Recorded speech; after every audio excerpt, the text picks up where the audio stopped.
What Faces of America means to me in 3 words. Faces of America to me in 3 words means What Faces of America means to me. What Faces of America means to me in 3 words. Shapes. roots, Hyper-visibility. Always in flux. fortitude, Shades. Liberation. change. And struggle. Community.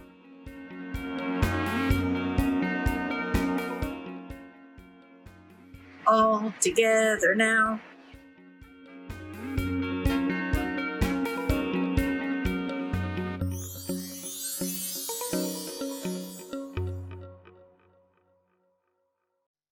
Hello, everybody, and welcome to the Playground Experiment Faces of America Monologue Festival number 3. I am Mike Lesser, your artistic director of the Playground Experiment, and I am currently in New York City, the ancestral land of the Lenape people. Tonight, we have artists participating from a range of places all over the country, and you can see several of them right now holding up the names of the indigenous people whose ancestral lands they currently are on. We at the PGE acknowledge that we are in this country. We are occupying stolen land, and we honor and respect the indigenous people that once lived here, as well as the indigenous people who continue to live here and contribute to our society. We at the PGE strive to be an inclusive organization for all theater artists. And now I'd like to thank you and welcome our festival coordinator and artistic director, Mike Lesser, to the virtual stage. Hi, that was easy.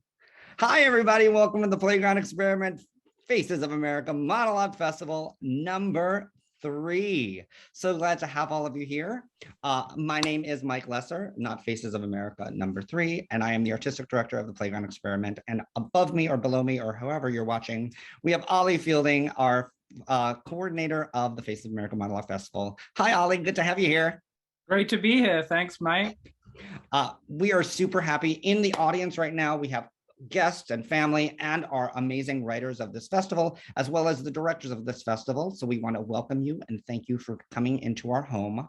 The video that you saw at the opening of the presentation will be happening throughout the evening of videos of some of our writers and our directors. Some of our writers were a little camera shy.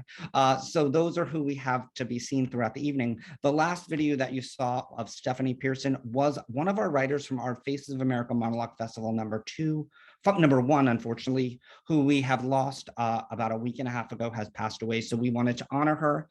If you're in your homes, if you would like to raise a glass and just give a huge thinking of her and her family and what a wonderful artist she was. And we wanted to just take a moment for that. And thank you, Stephanie, for your art in the past.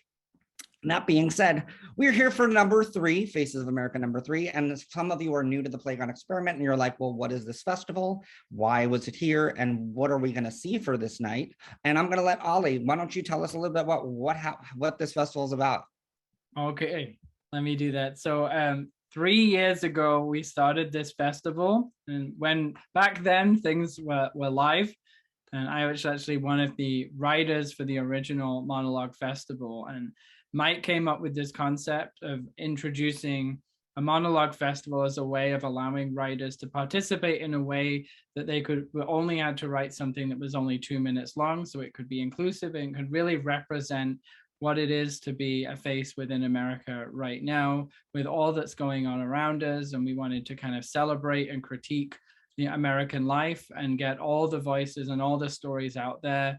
And bring them to the stage and offer that. So we did that in 2019 in November at the Crane Theater. And then as we entered the pandemic and with everything that was happening in our country, with the Black Lives Matter movement taking off and all sorts of angst that was happening in the public domain, we thought we would launch a digital revival of the festival in June of 2020 to kind of remember that's what we were doing and bring us together as artists and celebrate that in a time of struggle and pain for a lot of people.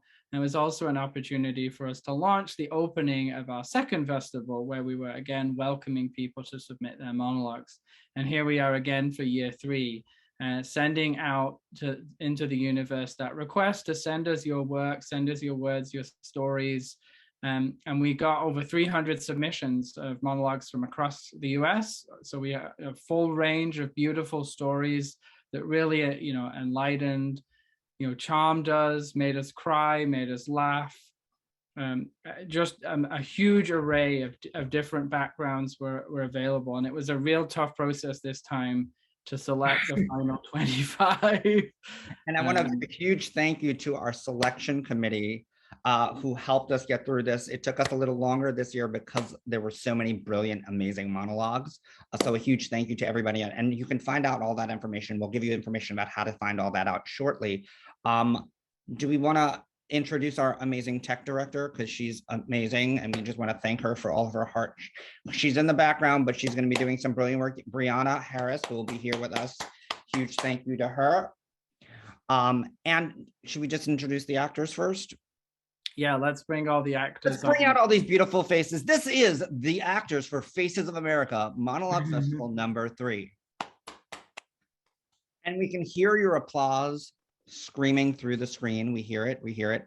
And since we can't really hear it, actors, unmute yourselves and just scream for yourselves. Now. Yeah. Yeah. Hey, all right. We are super happy to have these brilliant artists as participants of this year's festival. You are going to get in-depth look at their souls because they are all amazing. And at that point, I'm going to give them their first bit of stage directions to disappear and see how good they are. Look at how good they are. They're amazing. Perfect. Yay. And at this point, we're just going to do a couple of just information so you have access to certain things throughout the evening. You have access to a digital program. And if you wanted to find out that digital program, this is how you can go to it, thepge.com. And all of the information of the actors, the order that you will be seeing this, and the writers will all be listed there, as well as some other really great information.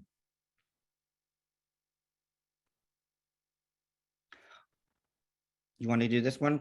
I can do, yeah, sure, I can do this.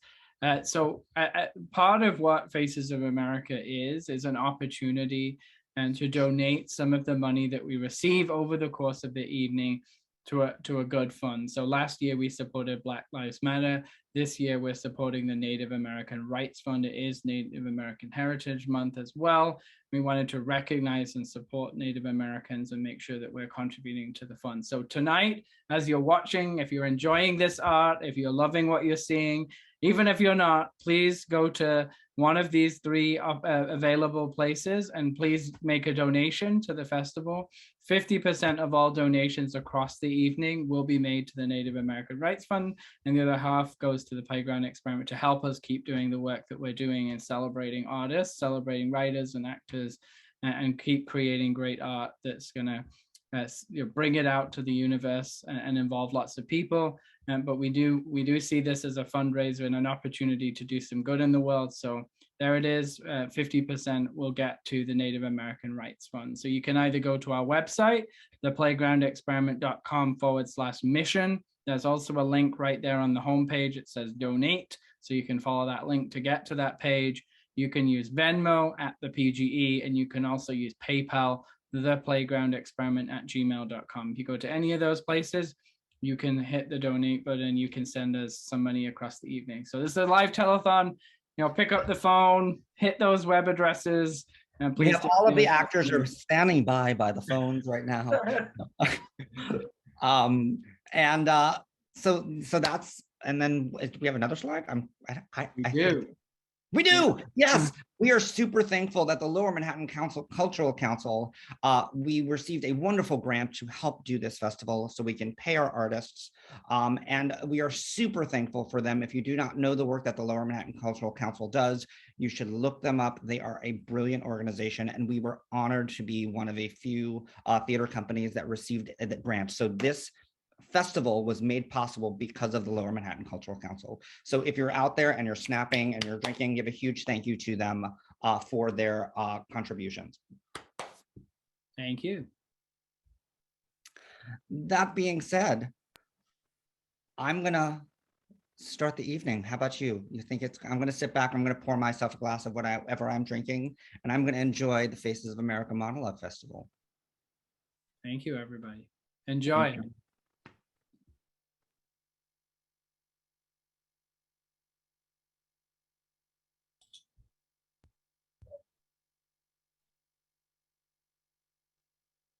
I had an interview last week for my dream job. Totally out of the blue, utterly unexpected. I got a call from someone I worked with on a project many years ago who said there was an opportunity and they thought of me. And was I available to come in today at 11:30? Yeah, of course I said yes. And thank you. And then I was out the door and on my way. And before I knew it, I was telling the security guard, I am on the list, and showing her my ID. And then I got through the gates and up the stairs and I got to the right floor and I signed in. And that is when I noticed that my hands were shaking. We're not talking a little tremor, we're talking San Andreas fault. We're talking Shake Shack. So I clasped my hands together and realized that they're clammy. Across my arms, oh, my armpits are sweating. I wipe my hands on my pants and see a ketchup stain. It looks like I'm bleeding. Clammy, shaking, sweating, and stained. I am going to make a great first impression. Then I remembered this article that I read that said to strike a power pose before interviews, to stand like this, to boost your confidence. So I do it. And the Wonder Woman theme song starts playing in my head. You know, all the world is waiting for you and the power you possess. And all the time I'm thinking, you could do this. You're gonna get this. You're gonna get this. Get. And the door opens. As I lock eyes with the person who could change my life, or at least my career, I realize that not only am I clammy, shaking, sweating, and stained, I am also singing. My ears don't even recognize the words. Am I still warbling Wonder Woman, or am I chanting, get it, get it? As my future boss raises her eyebrows and says my name with a huge question mark at the end, I keep my hands on my hips. And I say, that's me. And then I stride into that room, ready to take on the world. My dad keeps his spare change in a plastic coin purse. Yeah, he's white. Mom's the Asian one. Big surprise, right? It's enraging because when he's at a coffee shop and grocery store, or God forbid, a restaurant with an ordering counter, he will joyfully stand there, delicately fishing out exact change like a surgeon removing shrapnel, and make everyone else wait for him. He'll squeeze it open with the left while his right hand curlicues to a soft landing on each quarter and nickel and dime. You can feel the tension in the air. People thirsty and hungry and frustrated in line, fidgety and edgy, and Mom silently embarrassed. The color flushing in her cheeks, and he just keeps going, counting each coin out and delicately positioning each fragile metal wafer as an offering to the register. Mom will tell him people are waiting, and he'll snap at her, lose count, tell her it's her fault he's wasting time, and then go right back to wasting time for everyone, counting out the precious gems. This time, deadly deliberate, as if the patient's flatlined. Mom's now pale and smaller somehow, because if she says or does anything before he finishes, the ritual starts all over again. When he finishes, he bursts into joy at the completed game. I was just joking. Why are you upset? You're the sensitive one. Why do white people do that? I do believe in going the extra mile. When I was a senior in high school and I already knew I was going to Wesleyan, that didn't change anything. I stayed on the debate team, the track team, French club, chorus.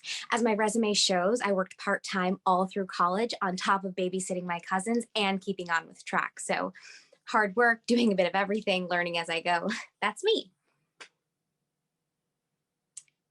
Absolutely. Yes, oh, Well, yes, on my form I did mark that. Actually, I was surprised at the question, but I guess for record keeping, I am Latinx or Latina, if you prefer. No, I don't speak Spanish. I took French. How does my heritage? Oh, I feel very connected. You know, I mean, South America, Latin America, still America, right? I mean, to look at me, I'm not Hispanic, but it's there. I did one of those ancestry.com kits. I mean, I'm sure you've, yes, right? Okay, so the report came back and I am Hispanic, partially. I'm pretty sure it's on my mother's side. I mean, my dad is straight English Irish up and down the chain, but if you look at the other side, I'm a mutt. I mean, it's mostly English and German, but if you go back to the great, great, great grandparents, there it is. 3%, you know, give or take a percent. Okay, so am I Jennifer Lopez? No. Do I eat a lot of tacos and tamales? I'm a runner, I can't, but I do get the oppression. And I feel that I am very colorful and vibrant, which I am sure comes from that 3%.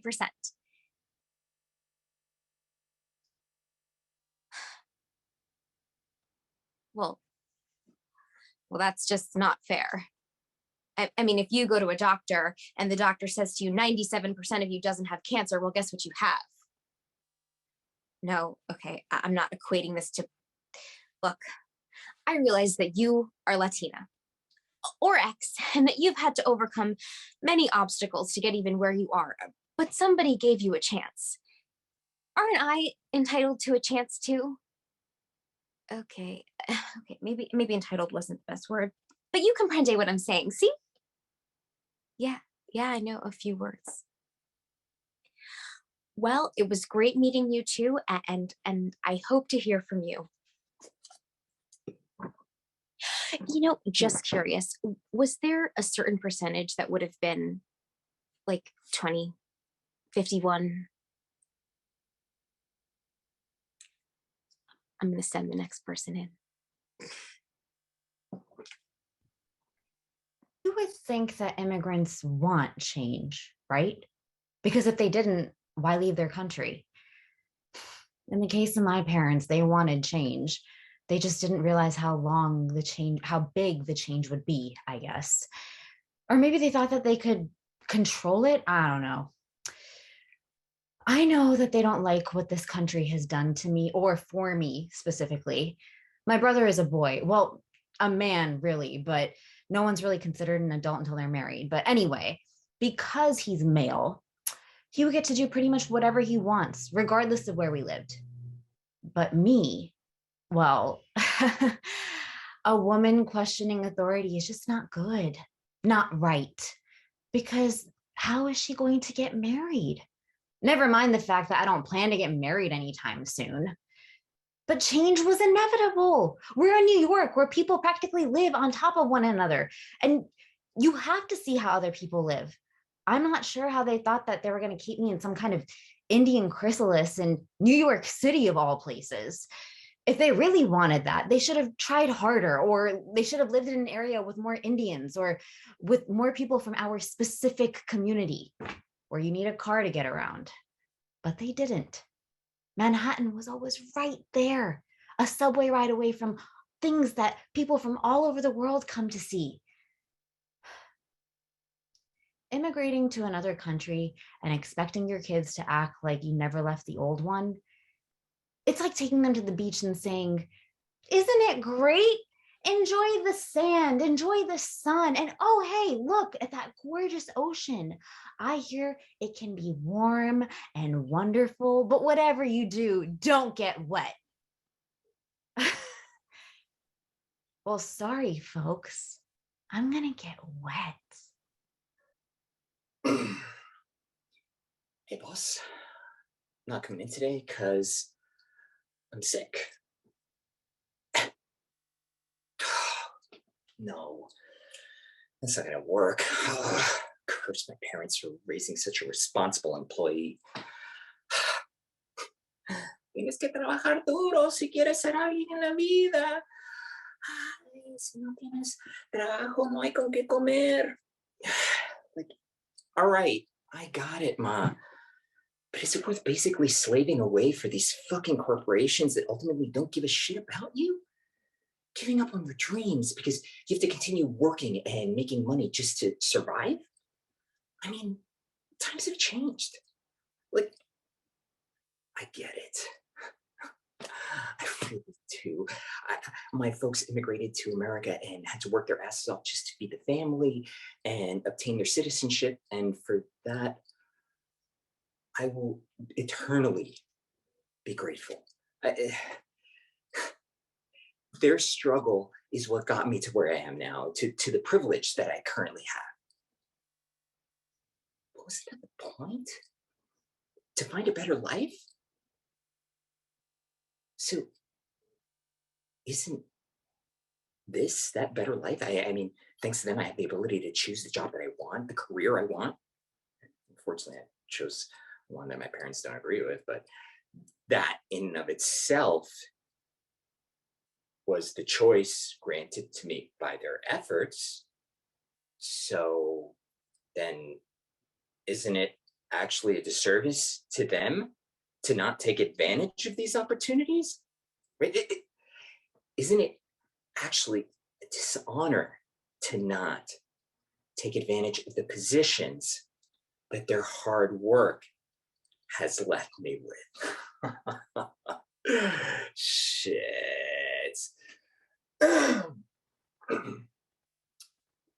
Hey, boss. Just wanted to tell you that I'm calling out today.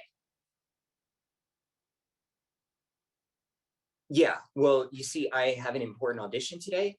It came up last minute, so I wasn't able to request time off ahead of notice. Uh-huh. Yes, I do realize the position that I put you in, but you know what, man? Truth be told, working at the store is not my career goal. You can guilt trip me all you want, but I'm not changing my position. Well, in that case, consider me fired.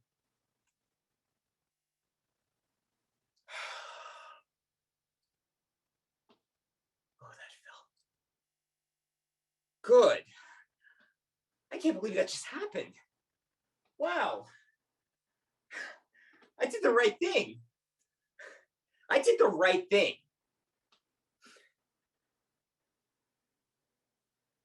Right?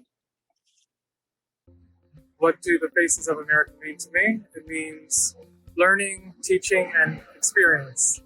Faces of America means bravely sharing stories. Faces of America means to me freedom, equity, and art.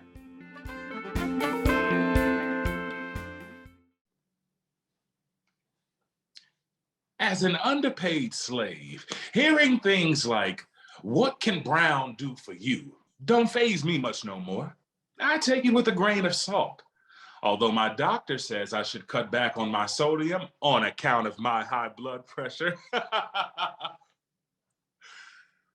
That's why I recommend Kuntz, a new anti-inflammatory, anti-diabetic, anti-sickle cell, anti-black melanin uptake inhibitor that gives you peace of mind about being an African-American in America. The days of moaning and groaning about having one of the most impoverished sections of the demographic pie chart are over. With one hard pill to swallow a day, brain cells are erased, so you never again have to think about how you're going to afford those medical bills. If you'll be approved for that bank loan or not.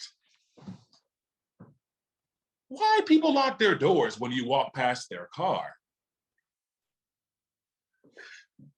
Urinal conversations about penis size. White people touching your hair without asking.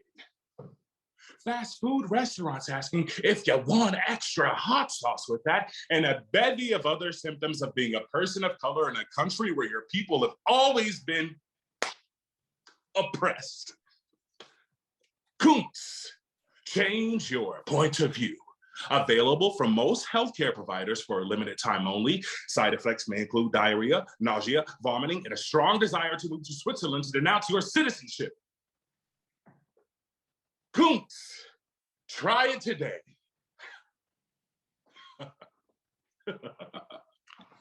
Tienes el nopal en la frente. I heard that from my cousins the first time I crossed the border to see them. I remember my mom planning the trip to the Ciudad Valle. She said I was going to meet her family. I was so excited to talk to them. But then the extent of my ability to speak Spanish stopped at, ¿Cómo estás? And so I just smiled and hoped that they would want to talk to my parents instead of me.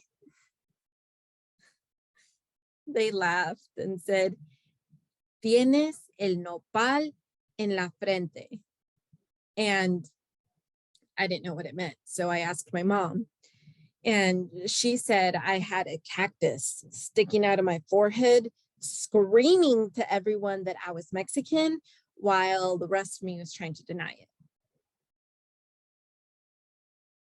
She was ashamed. But that's the thing. I wasn't trying to deny it. I wanted to make my family proud. I wanted to fit in. I wanted to earn my last name. I was just like this. And I thought that getting older meant that that would change, but it didn't. I thought that a river was a border. It wasn't really a border. It was just dirt and water.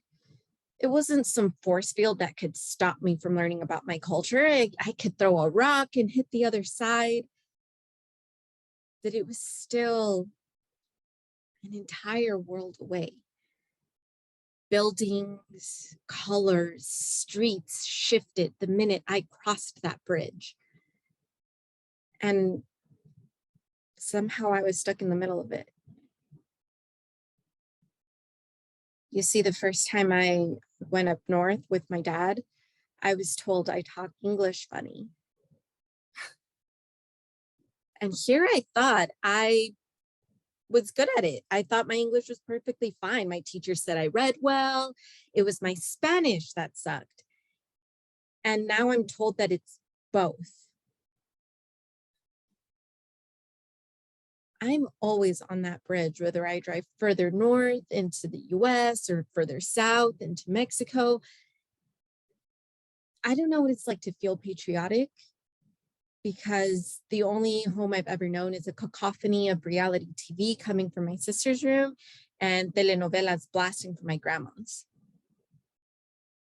I don't belong to just one place because no one wants to claim me. The only thing I belong to is myself. I have visited this office more times than I care to count. The first time I come, they said, oh no, you can't bring a copy of her birth certificate. We need the original. Who carries the original? So I go to City Hall, wait in line, have it mailed overnight, come downtown to wait again. Here, I bring the original. Great, do you have your visa? I give them my visa. They say, oh no, we need a copy of your visa. What are we going to do with the original? So I go to Copy Central and wait in line where my cousin owns a store. He says, black and white copies are 5 cents a sheet, but because your family will make it 10. Excuse me? I give him a dime, tell him keep the change and get a copy. Next day, I come back to downtown, wait in line. I submit my proof of residence, my letter of sponsorship, my photos, my ID, and a money order for $54. For what?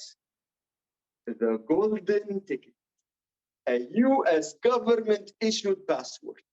Now anything is possible, but it doesn't come easy. You use the blue pen instead of black pen. We can only accept applications in black pen. They won't go through the filter. I redo the application. I give it to them by my hand. They say, Thank you. We'll send you a letter in 4 to 6 weeks. 1 month, I wait. 2 months, I call. 6 months, I come. Nothing. I come again. No record. Sorry, we cannot locate your file. Do you have your records with you? I give them to you. Well, then you need to fill this out, reapply, and come again. Ya nahar abyad. I learned the rules of the game. Hello? Excuse me? My name is Muhammad Abdullah Yusuf Omar Ahmed Tariq Karim al-Sha'ar. But please call me Mo. I'm here for a passport. A pickup for my daughter, Layla al-Sha'ar. Okay. Sure. I just wanted to make sure you didn't call my name. When do you think I'll be able to...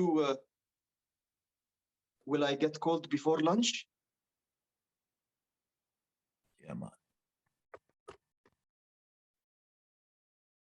The death of a parent completely changes one's life. Change is the new normal in my life. Everything for me has changed. This is the first time in my life I feel absolute powerlessness, a deep sadness and grief. I am in the bottom of a black hole, and the only way out is through there. I am incapable of rising to the occasion of my life. My father is dead. The uneducated, hardworking, determined to create a better life for my dear mother and his only child, me. Working full-time, blue collar, with a constant hustle on the side, saving every other penny so I could go to Catholic school and then state college and graduate school. The man I knew could not read, yet bought cars, a home, and secured a Caribbean American grant for education from his Caribbean American families living abroad collective for me. The man who overheard me expressed how embarrassed I was of him at the family day banquet thrown by my investment fund. Yeah, man. That righteous man who told me he could never be embarrassed by me, only completely and utterly proud that I took him into spaces he would never be welcome. What a pompous piece of shit in a tailored suit I am. I did not deserve my father. He is more man than I could ever educate and elevate myself to be. His manhood was born of that sacred organic stuff that God blessing that one holds within. Dad, please forgive me. I failed you. I will spend the rest of my life honoring you.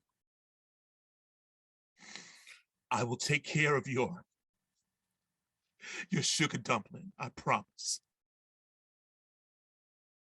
God, please cover me with your grace and mercy.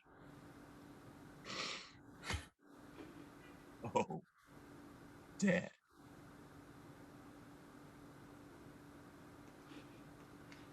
When Crazy Rich Asians was a blockbuster in Southern California, people would go out of their way to tell me how much they loved the movie.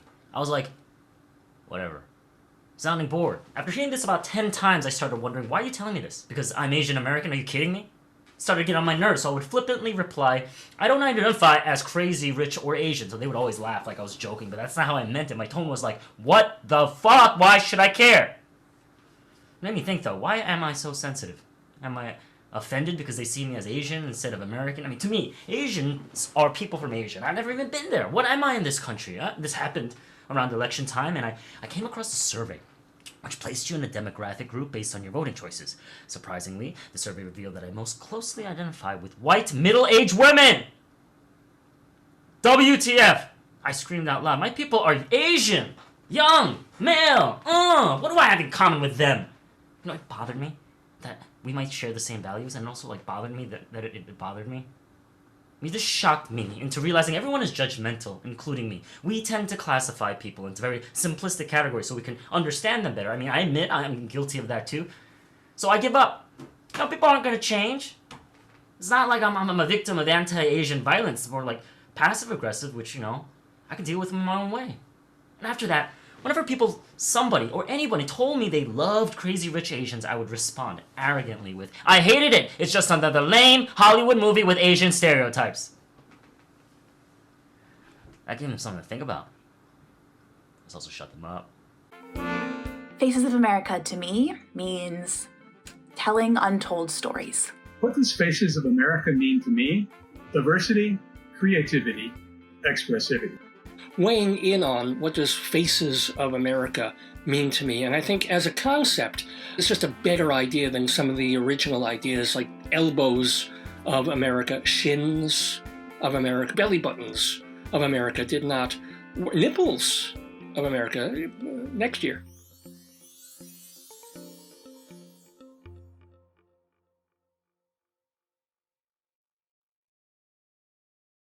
You look incredible. Absolutely stunning. Oh my God, that dress is perfect. Yeah, my parents are going to fall in love with you. Head over heels in love. How could they not? Just one little thing, and I know it may sound silly. You've obviously spent a lot of time on this whole ensemble, but a little change. Could you possibly put on this Minnesota Vikings jersey? Let me explain. Emily, they found out you're from Hager City. I said, Mom, Dad, that's only a mile over the border, 1 mile into Wisconsin. And they said, oh yeah, no, how do I put this? They're afraid that you might be a cheesehead. I said, Mom, Dad, she grew up with a poster of Prince on her bedroom wall. How do you get more Minnesotan than Prince? But again, I get this, oh yeah, well, I just don't know. So the jersey, it would go a long ways to clearing all that up. A few more little things. Can you slip the phrase oof that into the conversation? Maybe even a double one. I hear it's going to snow again Thursday. Oof da. Then Dad will probably say, yeah, well, the cold weather keeps away the riffraff. You then nod in agreement. And what do you say? What do you say? How about we Minnesotans have 3 seasons: last winter, this winter, and next winter. Perfect. Yeah, my parents are absolutely going to love you. So the Vikings jersey, ruffle up your raffles here in front, but it's going to be so crucial in winning them over. And please remember the most important thing of all: just be yourself. Because I'm wearing my last pair of clean underwear, that's why. You know, the ratty ones everybody keeps at the back of their drawer for such an occasion, the ones that don't fit right and make you think I should go commando, but then you hear your mother's voice in your head that's saying, make sure you wear clean underwear just in case. In case of what, Ma? In case I'm on the subway and it crashes? In case I'm in line at the store and the steel girder falls on my head? In case I'm walking down the street and a man wielding a samurai sword comes barreling towards me and intends on my demise?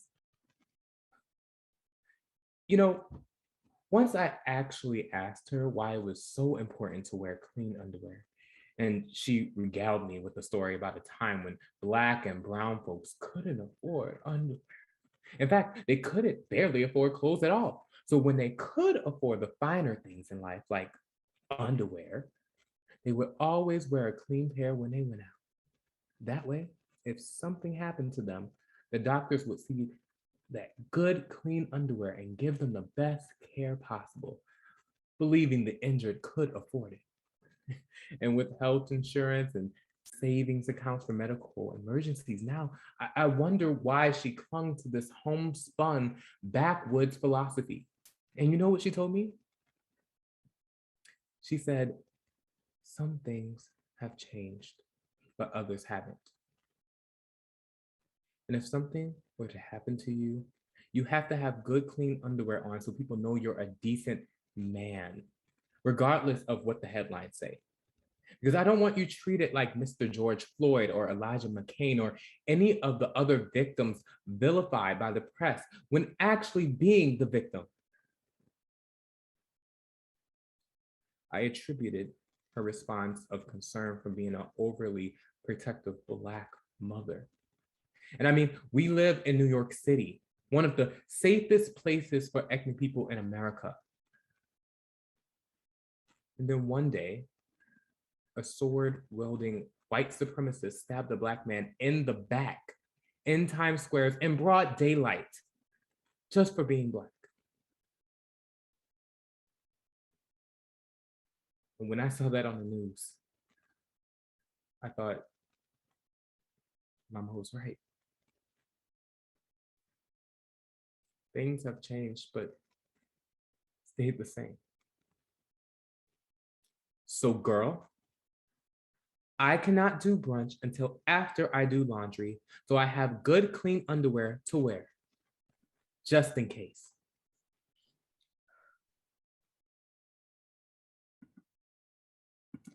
I'm so glad you guys are still doing Saturday morning meetups. I really need to be with some other moms right now. I'm sorry I haven't been around so much since Kit transferred out of nature school. I guess I expected someone else to reach out, but that's silly. As my mom always says, the phone works both ways, Nicole. So I finally texted you.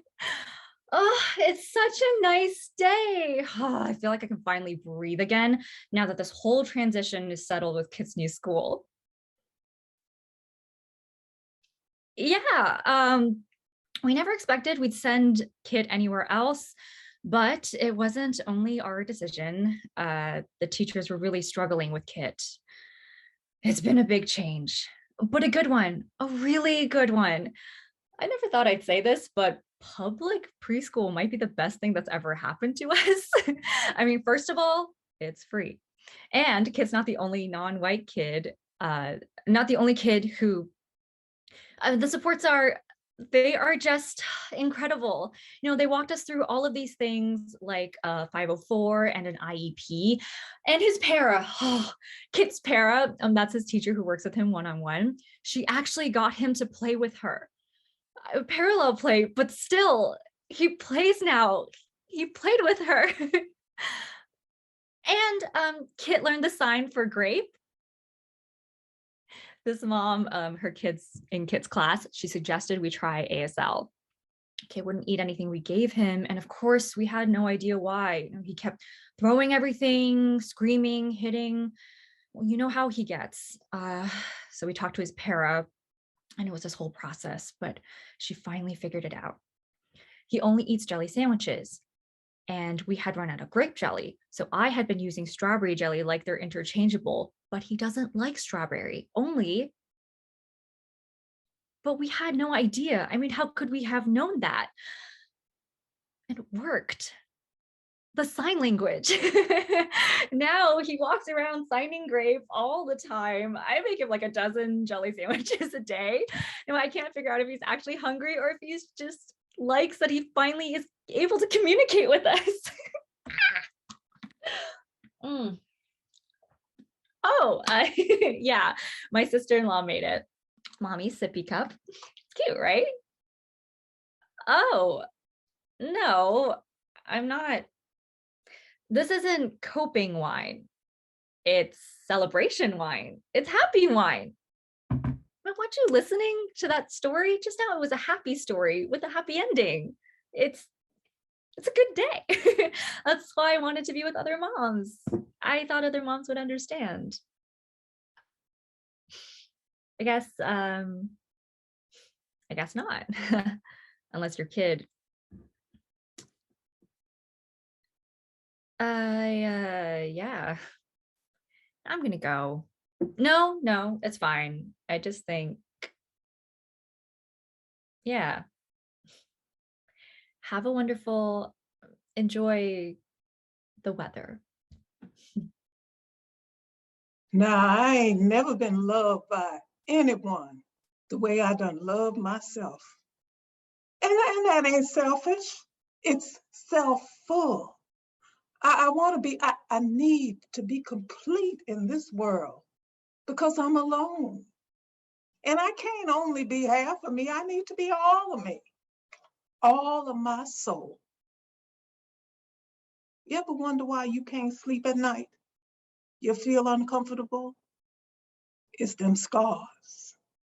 Them scars you carry on your back. Them scars that dripped your ancestors' blood. They get to itching because you got your freedom.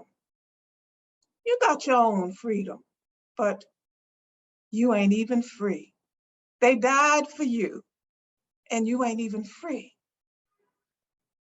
You ever wonder why people don't talk about their pain? I read pain. I feel pain. I see pain in people's eyes. I hear it in their voice. The way they laugh when they get nervous, or the way they croon when they recall a memory. I see it in the fingers of the barber down the street. His fingers know pain. They know the pain and death of flesh. They know pleasure too, but they know more hurt than anything. Yeah, I know pain. I done made love to pain, and freedom too. Black men are so strong and so beautiful. I hate that they can't see that. And I hate that they can't see that the Black women's is the only ones who see it. We see it. And we love them. Still.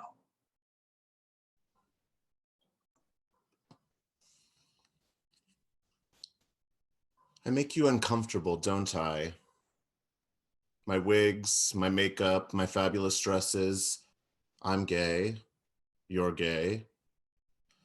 But I make you uncomfortable. Well, that's what I'm supposed to do. Make the straight in you uncomfortable.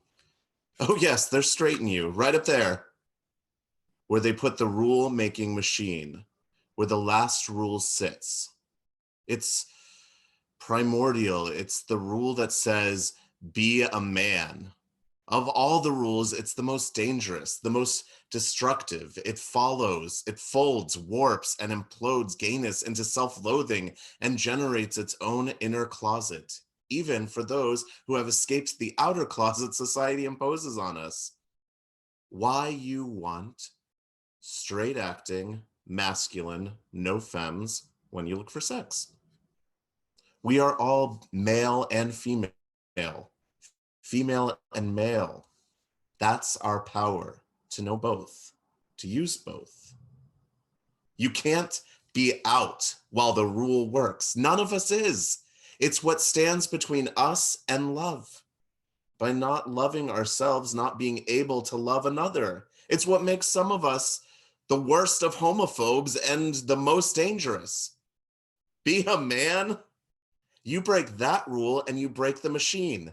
You break the machine and you know you control the rules and know there's no machine. Never was. Then you change this world. Then we can fly. That's our magic. There's the thunderbolt. There's our power. Crash. Gender roles, be gone, foul beast. Look on me, straight man, and be bewitched, cursed, enchanted.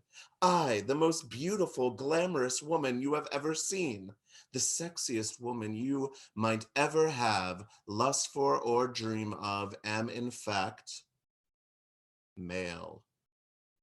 And like Samson in the temple, I bring down the whole edifice of patriarchal culture. If I can be female, then so can you. Where then, foul beast, is your power? How then your dominance over women, over me, a gay man? Challenge me with your godly text for lying with man as with woman, as if that distinction matters at all. Thereby, we give you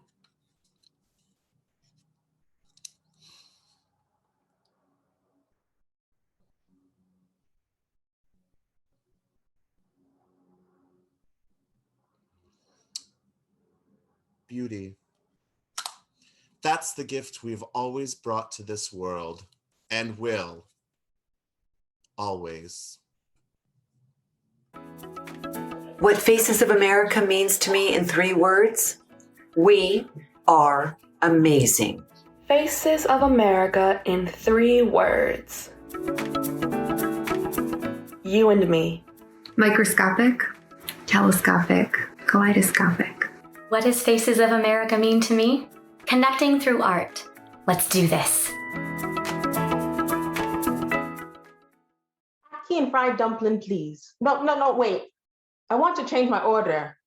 Oxtail, rice and peas, and plantain. Oh, you know have that. Okay then, goat, rice and peas, and plantain. Oh, you know have that either. Fine. Let me get goat, rice and peas, and cabbage. And then I was laughed out of the place. See, I told you it was bad. I swear I have to be the only Jamaican without an accent in all of Flatbush. Please, please, please help me. You can be the Glenn Mills to my Usain Bolt, the Paul Francis to my Shelly Ann, the whoever the coach was of that Jamaican bobsled team that one year to my bobsledders. That could be you. Or maybe nix that last example. I think they came in last place, but the first 2 still stand. I want to be the gold medal winner of Jamaican Accents. I don't care if it's fake or appropriative. Well, actually, I don't think it's appropriation. It's technically my culture. My parents are white. Love them, but they're still quite Caucasian.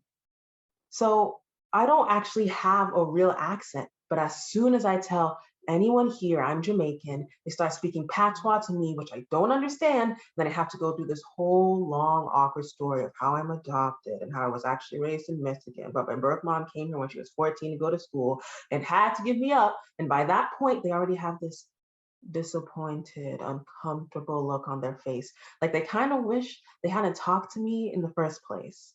Then I start blushing, and I know that no one can actually tell that I'm blushing, but I can tell that I'm blushing. And the whole situation is really, really awkward. So I'd rather not have to go through that anymore.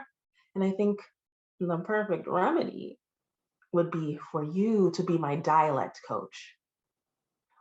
Honestly, all I want to do is to be able to go to Caribbean Kitchen and order myself lunch without being publicly humiliated for not being Jamaican enough.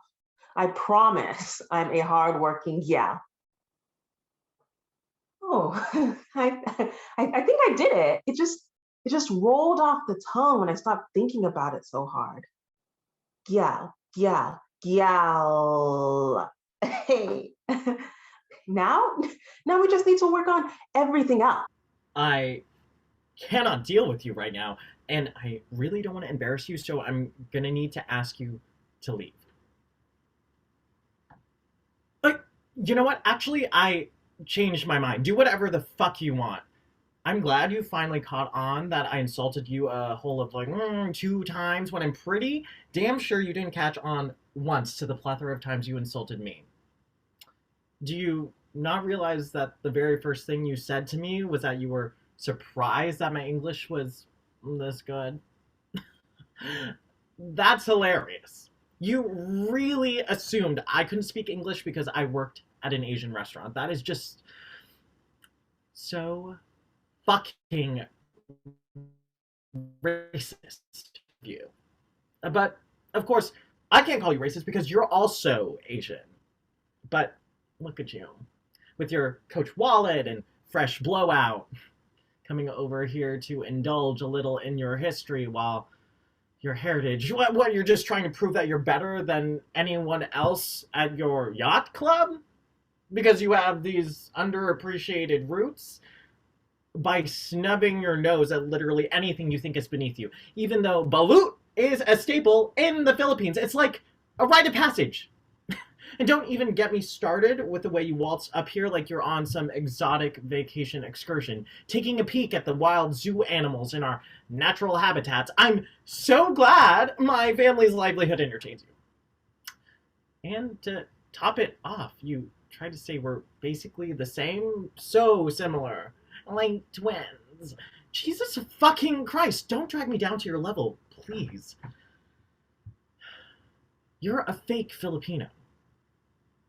I don't care what you look like. You're nothing more than a sorry, narrow-minded, stuck-up, all-American, white-privileged bitch. You'll never know what it means to be Filipino. You should be ashamed of yourself. Ooh. Oh my god. I'm... I didn't mean that. I'm... sorry. I woke up while it was still dark out because my legs were wet and I couldn't figure out why, but then I realized my thighs were covered in blood, which hasn't happened to me since like high school. So basically I just woke up in the dark, wrapped in a plush sheet, which feels like a harbinger of doom, if there ever was one. And I was overdue to change sheets anyway, but once I did and showered and spudged off the mattress, I absolutely was not able to go back to sleep because the cycling thought I had that I am a soothsayer, or like my body wants to remind me in the middle of these Senate judiciary hearings that despite my feelings of sapphic invulnerability to overturn the Roe versus Wade, there is very little difference between me and Jerry Santoro in the disposability of my body should I begin to bleed beyond my own capacity. There's this biblical thing. There's two parallel stories about Jesus and bleeding women. And the only reason I know that is because in the 10th grade, I picked up The Handmaid's Tale for my winter break reading. And I got pretty obsessed. So I did all of this unnecessary research about the tyrannical history of Christianity and women and what the Bible says about women, which is mostly terrible. But at one point, Jesus goes somewhere to heal this man's daughter. He goes to heal this 12-year-old girl, which has fallen into a coma or a malaise or maybe died. And on his way there, he gets mobbed by this crowd. And this woman, she reaches out to touch his clothes because she's been bleeding nonstop for 12 years. And she wants to be cured, but she doesn't want to ask for a miracle. So she reaches out to touch his clothes. And the second she touches him, she's healed. And like Jesus feels himself heal her. And she touches his clothes and he turns around and acknowledges her before going into the house where he then heals this 12-year-old girl. So there's this weird suggestion that in the Bible, Jesus can cure periods. He just chooses not to unless they last for 12 years or they put you in a coma, which when I read it seemed remote and ridiculous to me compared to The Handmaid's Tale, which felt immediate and true because the experience of being abused by men was more true to me in my 10th grade life than being healed by them. And I didn't watch the TV show. And I'm not watching the Senate judiciary hearings either because it's probably for the same reason. I try not to spend my time thinking about the ways in which men want to cure me or rape me or curatively rape me, except when I can't help it because I wake up covered in blood and I realize I look like all other women to them. I don't know if it will keep me safe or not. I have this thing with Skittles. I separate them by color and eat them according to flavor. I start with my least favorite. Humans have this need to understand, to categorized to place things in like neat little packages. I once worked with an 8-year-old who began using she, her pronouns halfway through the school year. And they made her use a single stall restroom. They gave me the key to that restroom so that anytime she needed to use it, she had to come and find me. I finally got them to let her use the girls' room when I told them that this was making her hold her bladder all day. I recently started using they, them pronouns to describe myself. It was hard, not because I was scared, but because if I wasn't male and I wasn't female, was I even a human being? That 8-year-old was confident in who she was. So confident, I was a little jealous. But you see, I had more years of categorizing under my belt. I sort my M&Ms too, only I can't taste a difference. A kid once told me that the orange M&M was his favorite. I called him a fucking liar in my head.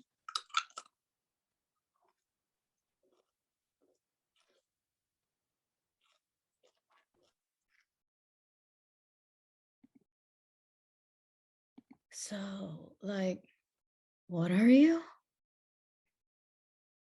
Unbelievable. But the words coming out of your mouth are unbelievable. If I had $1 every time someone asked me that, I would have bought like a private jet and flown away from this conversation. What do they expect me to say? That I'm a human being just like you. If you cut me open, guess what? You'll find red blood. Shocker. I know. Just because I was blessed with all this melanin doesn't mean you have to question my identity. Maybe if I was blessed with a little more melanin, I wouldn't be questioned all the time. Am I racially ambiguous? I don't think so. I'm just a Black woman who happens to be light-skinned. That doesn't erase my Blackness. And why should I have to prove my Blackness to you? Asking me who or what I am. I'm not asking you about your ethnic makeup, so who gave you the right to ask me? This is none of your business, unless I make it your business. So stop asking me if I'm mixed or why my mom is so much darker than I am or where I got this good hair from. Those are all just loaded questions. And to tell you the truth, those things, those words thrown at me hurt. Having to explain who you are or why you look the way you do hurts. And I'm so tired of the look that I'm given when I answer, I'm a Black woman born to 2 beautiful Black parents. It's the look of, oh, really? Or, are you sure? Why does my complexion deserve to be prodded at? I know that Beyonce said that there's complexities in complexion, but damn, can't just let it go? I want to be left alone. I don't want to be asked in the grocery store or at work or on the bus. So like, what are you? Because you know what? I know exactly who I am and what I am. I am a subpar baker. And I'm an avid reader. Gemini sun with a Pisces moon. Uncoordinated at sports. I'm addicted to green chai lattes. I'm a dope ass writer. And I'm a proud Black woman. So please have a seat. And I know what I am, sir. Yes, it's sir, because it's usually asked for the 100th time by some pretentious man who's ready to mansplain my answer to me as soon as I've said it. I know what I am, sir. I know what you are. An annoying asshole. So goodbye. Faces of America, what it means to me is that we all have our own voices. We all have our own stories. And we all have our own journeys that we can tell using our voices. so we can see what the different faces of America really is. Holding a writer to only 3 words? That's like limiting a singer to do, re, mi, but okay. Faces of America? It means what I hope someday it'll mean to everyone. We all belong. What does Faces of America mean to me? Healing. Narratives. Sanctuary. I started planning my wedding in preschool, and by college graduation, my list was done. Engagement, Valentine's Day, Marquise diamond. Dress, white satin. Ceremony, June candlelight wedding. Reception, the Hyatt, red velvet cake. Color, dusty rose. Flowers, irises. Music, violins at the church, DJ later. Honeymoon, France. Whenever I checked my list, it seemed just right. But the guys I dated never did. Justin was sweet, but had no ambition. Joe was a smoker, and Matthew was a sports junkie. Tyler had too many tattoos, and Alex had an ex-wife and 2 sons. At 30, I put my list away. I doubted I'd need it anytime soon. Joe married my roommate, and my bridesmaid's dress was Dusty Rose. Justin invited me to his candlelight wedding in June. Matthew had a basketball-themed wedding at the Hyatt. Alex married a widow with twins, and Tyler married a Lutheran minister. At 40, I celebrated my birthday in Paris and bought a Marquise diamond. Later that year, I grew irises and found a violin teacher named Kevin Clark. Kevin's divorced with 2 daughters, 3 grandsons, and a radiant smile. I barely notice his daily cigar and enjoy his G-clef tattoos. I brought a red velvet cake to my 3rd lesson, and he asked me to a baseball game. By then I was in love. I prayed my flaws wouldn't stop Kevin from loving me back. They didn't. Tonight, Kevin proposed, and I was overjoyed. I dug out my list, read it, and laughed. What you want can be complicated, but knowing what you truly want, that changes everything. That list took 20 years, but this one won't take 20 seconds. Done. Engagement, short and sweet. Dress, the one Kevin likes best. Ceremony, when Kevin's kids can get here. Honeymoon, as often as possible. I think about you a lot. I imagine that you're beautiful. 43 with lightly tanned skin and an earnest smile, your features highlighted by laugh lines and well-worn freckles. The topography of your face sprawling towards your gray hair. You've let it grow, big and wild, the way I could never stand to. You're gazing out the window, lazily holding his hand. Or is he holding yours? The gesture is so gentle, it's hard to tell. Fingertips grazing over open palms. You're kissing her on the forehead when she asks you to color with her. You agree, and use only the crayons she's allotted you. She's kept the favorites to herself. Peeking over at your drawing, she suddenly decides to lend you her lavender. Hand outstretched with a confidence and generosity that exists only at her age, as if to say, I know just what you need. I watch as your heart flutters. You sneak a glance in his direction and smile. Wrinkling your nose with delight, you say to her, thank you very much. I mouth the words alongside you. I know that I've sculpted you out of honey I know that it's not all perfect, that sometimes you're sad or worried or scared. But from here, oh God, it all looks so effortless. Effortless and earned. Do you smile when you see my face and the kid rushing past you on your way uptown? Which dreams came true? And which changed? When you wear that old sweatshirt, what's it like to slip back into my skin? What do I feel like as a memory?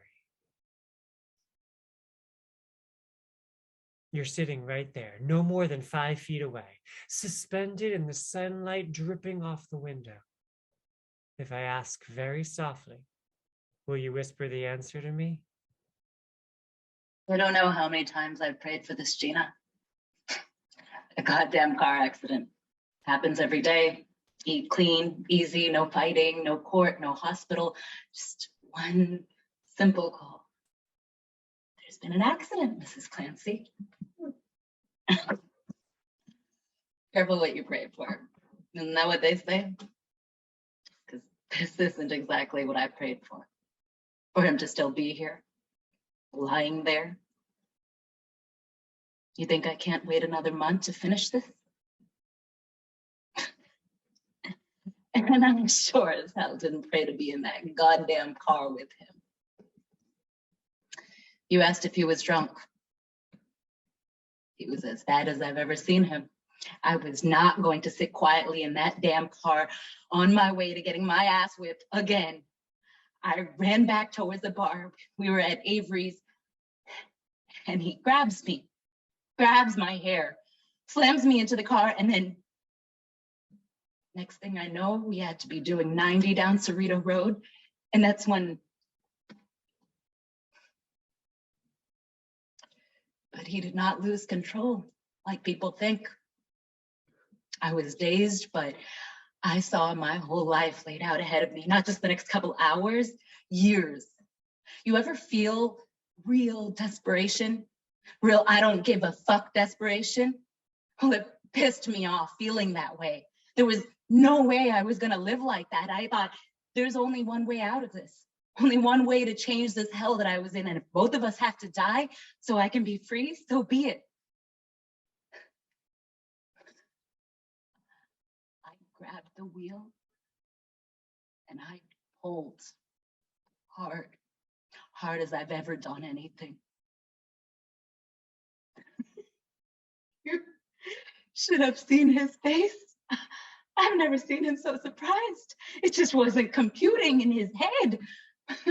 I pulled that wheel and held on with every ounce of my body. He tried pulling it back, but I had a death grip. I don't know what else to call it. I sure didn't expect to live. I just wanted him to be dead. That's all that was important. Him dead. And if I had to die too, fair enough, fair trade. That all happened in like 2 seconds. So, yeah, I can wait another month before pulling the plug. No one's going to say that I killed him. Hell, I almost killed him once. Now I get to kill him for sure. I've waited a long time to be rid of him. I can wait a month longer.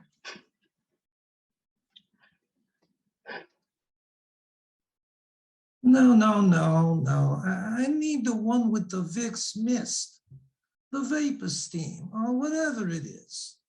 The one that smells like Vicks. It has to be the one that smells like Vicks. Yeah. My wife usually. Oh, yeah. Actually, I hate Vicks. Always have. First night in our bed, I see this little blue tub on her bedside table. I go, what's that? She looks at me like I've grown a second head. It's Vicks, see? And she opens it. And I swear, though she tell you I was wrong, swear that this horrid smell just permeates the entire room. I start gagging and choking, and she, being the sympathetic angel, goes, "Stop being a drama queen." And she sticks her fingers in it and scoops out a massive dollop and smears it directly under her nose. I could not believe it. And she goes, "What? It's what my mom does, and it helps me sleep." And I go, "Absolutely not. That is the most vile smell, and I will not sleep next to it." She just calmly rolls over. "Well, I hope you enjoyed the couch." Well, I think she could feel my seething because she turns back to me and again calmly, sweetly says, "Look, honey, I changed a lot for our marriage. I changed homes. I changed my name. I even changed the side of the bed I sleep on. Now I need you to accept this change." "What are you?" "The bedroom," she says, "will always smell like Vicks at night. And you know one day you will miss it." And I bluster around about how I'll never miss that vile smell. And she just laughs at me.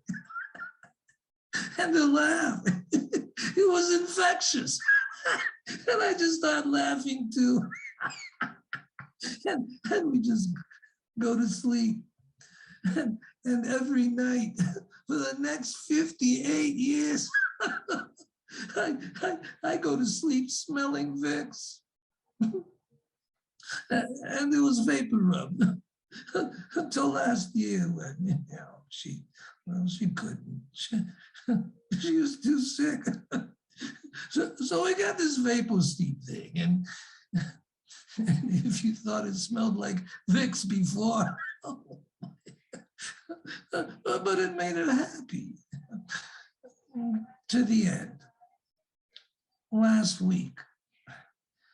And tonight, well, I ran out of the vapor steam. And I realized she was right. She was always right. I couldn't sleep without the smell. I miss it. Can you please check in the back? Please? Thanks.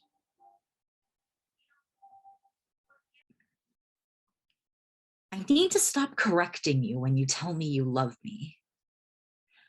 It's not that I think that I'm unlovable. I am not mystified by my own appeal. I am a great friend. But something about your gaze reminds me of all the things I'm not. Things I wish I were. Things that are not about friendship, but more closely resemble your gaze. I don't think I treat you very well. I get defensive. When you smile at me and hold that look, it makes me, then I get upset because I know you'll look away because what look lasts forever, or even for more than a moment or two, and then you do, and how dare you? Listen to me, I'm a mess. Don't look at me like that. Don't look at me at all. Look anywhere else. No, not straight up. You're an idiot. Just fine. Look wherever you want. I'll look. The thing about me is that my emotions go to 11. It's an ADHD thing. I'm wired this way and I can't change it. The part of my brain that controls how much I feel something and how I respond to it, which is the same part of the brain, the design is breathtakingly impractical. It doesn't have a good connection to the part that can tell me to calm the fuck down. It's that way all the time, but it's only when I'm around people I care about that it becomes a problem. And you, I care about so much. So I fly off the handle. I go into empty rooms and cry or mope or punch throw pillows. And I snap at you and zing and huff. All because your gaze brings me joy until you look away. And then, after wandering the tundra of your gazelessness, I find you looking at me like that. And you tell me you love me. What is wrong with you?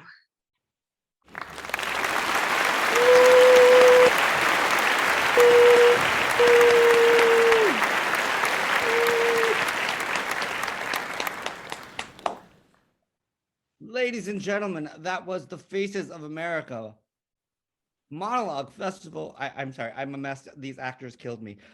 Number 3, give it up. Actors, please come back. Every single one of you, please come back. Unmute yourselves and make noise. Woo! Yay!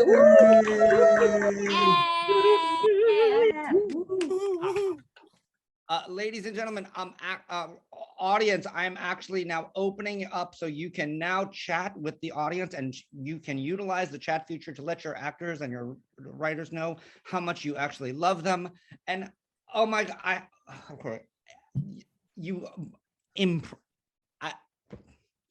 every time I'm like, I'm not gonna cry, you guys, and you guys blow me away with your talent and your amazingness. And actors, unmute yourself, give a huge thank you to our 5 directors tonight. We have these sections together. And all of our writers, we are blessed to have them now as a part of the PGE family. And congratulations to every single one of the writers. You guys, are you proud of yourselves? I hope so, because you guys are freaking amazing. And if you are an agent out there or someone who wants to do a Broadway show or a movie or something, their names are underneath them. Hire them, please, please. They're all amazing. I'm going to take a second. Ali, say something, because I'm just like, I'm literally. This was an incredible evening. What an amazing set of stories. And, you know, that there were some that really get to me every time I see them, even from the first time I read them, and the way that this team brought them to life. I mean, what a wonderful set of recording that we have of what it is to be in America right now, and all the voices and stories and humans that are part of it. So thank you to everybody who participated to make this possible. You guys, I mean, and give it up for Brianna, our stage manager tech person. If you want to pop in, feel free to pop in. We'd love to see your face. Give it up, unmute yourself so they can give me some love. Brianna, you're a star. And again, to all of the writers, we are in awe of your thinking and your brains, and we appreciate that you have honored us with the ability to use your work. And we are super happy. That being said, do we have a slide of how people can get more information about this book? If you didn't know, this book is now available currently right now on Amazon, where you can buy all of these wonderful monologues and get in touch with all of these wonderful these works of art.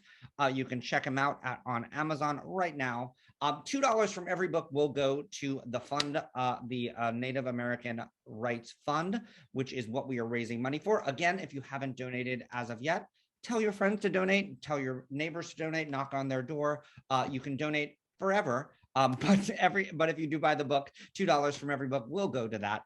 And I will say, directors and writers who are out in the audience, hang out. Once we shut this stuff down, we're going to invite you to meet your actors if you are around in a few moments. Do you have another slide? I'm trying to remember. My brain. You guys, you actors killed me. I apologize. Did we have another slide? This is the last slide. Okay, we're gonna show one more short video, and then we're gonna come back and well, I'll talk another second. Do the one more video. What does Faces of America mean to me?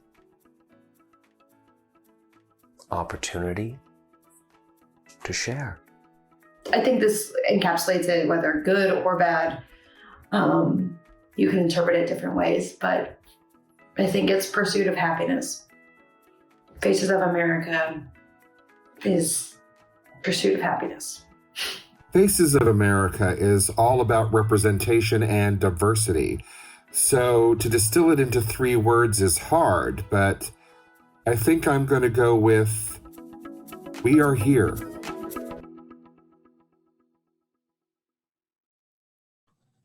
I totally agree with that 100%.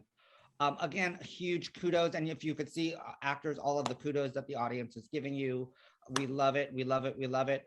And yes, if you want to see all the writers and the order of the writers, if you go to thepge.com, you can click on the program and you can get all of the actors' names, the writers' names, and all of this amazing. You guys can find out who was on the selection committee, and all the fabulous stuff that's there.